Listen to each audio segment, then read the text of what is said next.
Our guest today is Andrei Veskermeister, and we're going to discuss the InPost, Advent, FedEx, A&R, PPF Consortium that are looking to buy InPost. And I've got a few questions to go through with Andrei. Thank you for joining us today, Andrei. Absolute pleasure being here. Thank you.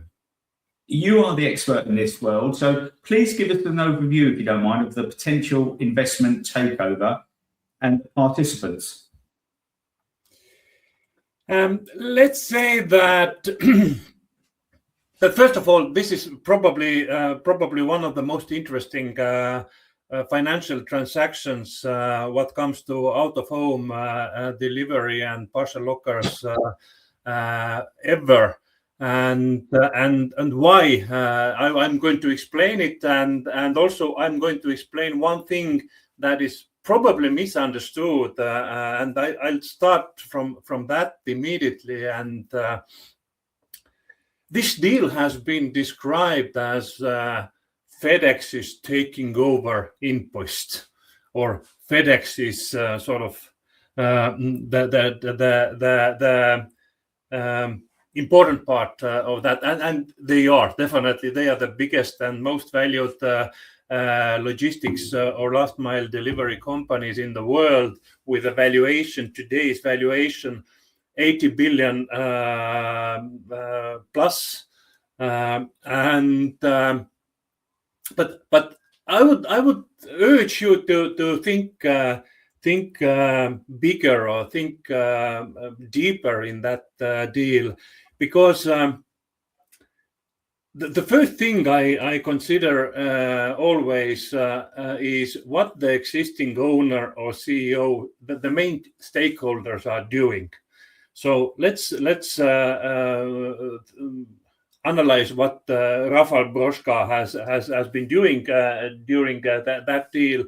So they are not. He is not cashing out from that. He is not stepping away from the management and leadership. He's actually doubling down. He is taking the company back to private. It means that there is something to do with the company, that there is some big goals that can grow the company even more than it has been done so far. And I think we both understand that InPost is the success story of parcel lockers and out of home already. But still, with that deal, I see that Rafał sees that there is much more to do. And I think that the deal has not been built up from the FedEx side, but exactly from the InPost side. And I would urge you to think what InPost will benefit on that. Everybody has been commenting that yes, FedEx is willing to. FedEx is getting now the well-structured European delivery network and out of home, but I would like to think differently. I would like to think from the InPost perspective, and this is nothing to do with Europe. I think this is everything is to do with the North America and US market, because this is the biggest last mile delivery market in the world, and this is not localized yet. So for me, this deal is not FedEx is entering Europe. For me, this deal is InPost is going worldwide. No, very interesting. Yeah, very interesting. And is the locker market in Europe is reasonably well developed, more so in some countries than others. But in America, how developed is it? Is it still very sort of immature, from a market perspective, the locker market in the US? There are two markets that are almost fully home delivery dominated. One is in Europe, and this is Germany, and the other is United States. This is if you asked me this question 5 years ago, I would include also UK market as a home delivery sort of oriented market. But now you see the switch yourself. In 3 last years, this paradigm has been changed, and the out of home is really growing in UK. but this is not the case in Germany, and this is not the case in US. So what are the reasons those markets, especially those markets, are not so developed? First of all, is definitely we have to give credit to the existing home delivery companies because they have mastered the home delivery to the maximum. They have created the service that customers are used to. They have created some additions like leaving to the porch, safe places, leave to the neighbor. So you don't need to be at home on the delivery moment. So the first time delivery success rate is quite high there. And yeah, this is very well organized home delivery market. The other thing is there are especially those two countries, Germany and US, they have very big Amazon presence in those markets, and Amazon has their own delivery network and mainly home delivery network. So this puts another pressure to the home delivery. And when we're talking about the US market, then there is one more difference from the Europe. People almost don't walk there. People drive there. This is the difference from the European urban planning.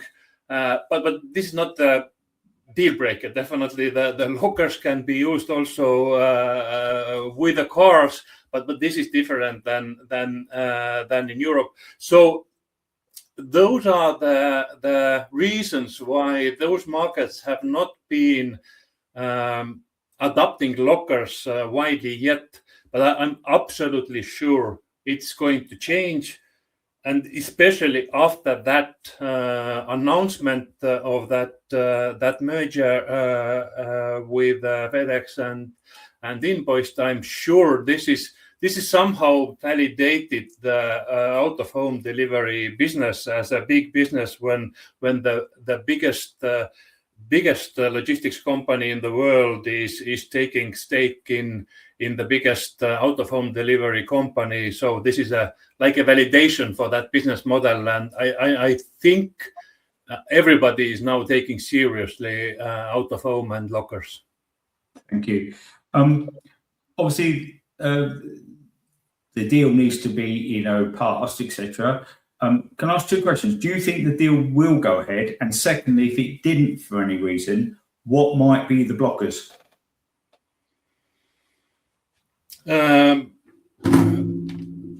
Those are very experienced people involved making that deal, and they would not announce this deal without quite a big certainty of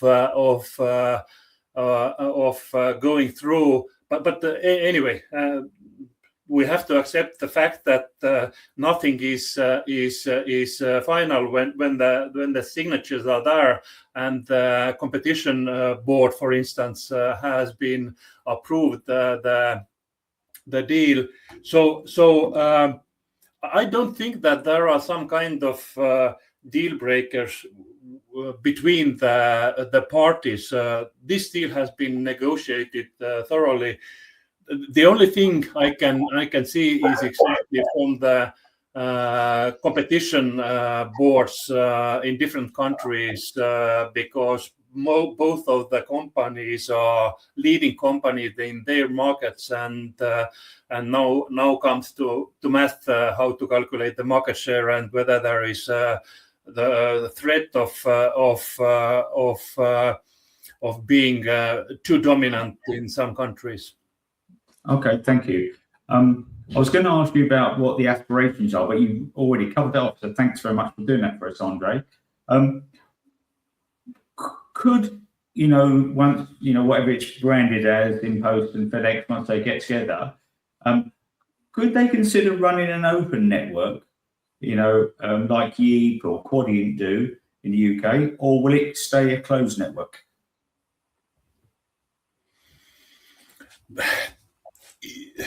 This is very, very, very difficult question in a sense that by definition, InPost is closed network, but it doesn't exclude different corporations. For instance, InPost has very tight collaboration with Vinted and Vinted Go network, so they are delivering Vinted parcels. So I think that the InPost philosophy has been growing their network based on the volume they control, and this stays that way. So I'm absolutely sure that InPost will not turn agnostic in one day, but it doesn't exclude different cooperations with different carriers, other platforms, whatever. This is possible, and this is actually I see also in the Europe, in different countries. There are collaborations with GLS and DPD in certain markets, in Germany, for instance, with lockers, and in other markets. I see this kind of not that the networks are opening totally to others, but there are some kind of selective cooperation is going on, and I think this is also a trend with InPost. They need volume. Every parcel locker network needs volume, and this is operational decision to whom to collaborate to get higher volumes. No, that's very good, and thank you. I knew it wouldn't be a simple yes or no, but it'll be interesting to watch it. And do you think things will change, presuming the deal goes ahead, should I say, that things will change quickly? As FedEx's history in the UK, certainly, with ANC, P2P, and TNT has been a long, slow integration. But with InPost's drive, do you think this might be, once it's validated the deal, do you think they might move quicker on this, or would it be slow and steady? They absolutely move quicker, much quicker, and there are several reasons for that. Parcel locker delivery is quite a straightforward business model. Okay, there are still a lot of different processes, but this is aligned to one sort of core thing. When we're talking about let's call them legacy carriers like FedEx and TNT, they are serving different segments like B2B, B2C. There are different products inside. There are different pricing structures, integration of these systems, and at the end of the day, there are long-lasting different contracts between carrier and the client. In this case, integrating InPost into the FedEx systems and vice versa is not a difficult thing at all. So this is very straightforward, and I know InPost also from the technological stack. They are modern, they are optimized, they are agile. So I don't see any reason why this integration could take years like it has been done so far with the TNT case. Okay, and this sort of ties in. Next question: How do you think this will change the out of home sector in the next 3 to 5 years? It has already changed it. The deal has not done yet, but I feel it. I feel it immediately. Also, based on my communication, I've been actively talking about out of home last 3-4 years and being very vocal about that. And I always feel that it has been perceived as okay, you can play your games in your little niche. You are sort of out of home is nice addition to the carrier's business and sort of side hustle for home delivery. I think that this deal now, or this sort of collaboration between FedEx and InPost now validated that business, and I see and hear different opinion and different approach from other last mile delivery companies towards parcel lockers and out of home. I think now this segment will be taken seriously, and I think due to that things are going to happen very fast and very high level this year. So I can't wait to see in what situation we are at the end of the year, but probably we will not recognize this landscape that we are seeing right now. Yeah, it's obviously, in your opinion, I don't disagree, it's going to move quickly. And my next question sort of ties into that. Will this prompt UPS, DHL, or USPS to react quickly? And if so, what might they do? This is very good question, but you mentioned three names, and those are very different companies with very different areas and regional approach.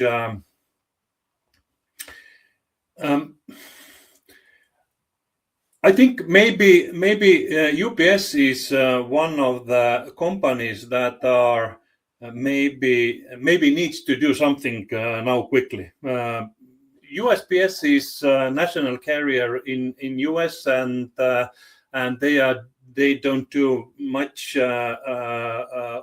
overseas. So definitely, if the things are going to happen in US market, I mean parcel lockers, then they are affected, and then they need to do something.